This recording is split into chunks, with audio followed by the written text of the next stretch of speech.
नमस्ते मंडळी, आज आपण दिवाळीसाठी स्पेशल पोह्याचा चिवडा बनवणार आहोत. मस्त आणि कुरकुरीत चटपटीत. हे मी 2 किलो पोहे आमच्या गावावरून आणलेले होते. ते मी चाळून घेतले स्वच्छ असे. नंतर एका मोठ्या टोपमध्ये ते भाजून घेतले, बारीक गॅसवर भाजून घेतले. चिवडा अतिशय कुरकुरीत होतो भाजल्यामुळे. आणि चिवड्याला लागणारे साहित्य पाहून घ्या. आता मी ह्या 2 किलो चिवड्याला एवढे तेल टाकलेले आहे कढईत. अगदी थोड्याशाच तेलात मी चिवडा करणार आहे. भरपूर असा कढीपत्ता टाकला. नंतर शेंगदाणे टाकले. जवळजवळ अर्धा किलो शेंगदाणे आहेत. 2 किलो चिवडा आहे म्हणल्यावर अर्धा किलो लागणारच. आणि जिरे मी आपल्या अंदाजानुसार टाकले. तेलात ते छानसे भाजून घेतले.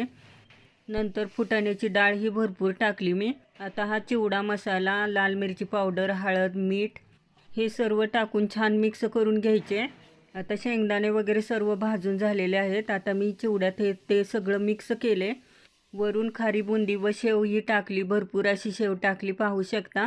चिवडा आपला किती मस्त आणि सुंदर त्याला कलर आलेला आहे. आणि खरेच सांगते मंडळी, चिवडा हा इतका छान झालेला होता. घरातल्या प्रत्येक जणांनाच खूप चिवडा आवडलेला होता. पाहू शकता कलर तर किती सुंदर आलेला आहे. आणि मंडळी, तुम्हाला माझ्या रेसिपी आवडत असतील तर नक्की एक कमेंट करत जावं. कमेंट करून सांगायला काय हरकत आहे. तेवढंच तुमच्या कमेंट वाचले की मला खूप छान वाटते. आणि नवीन नवीन पदार्थ तुम्हाला करून दाखवायलाही उत्साह येतो.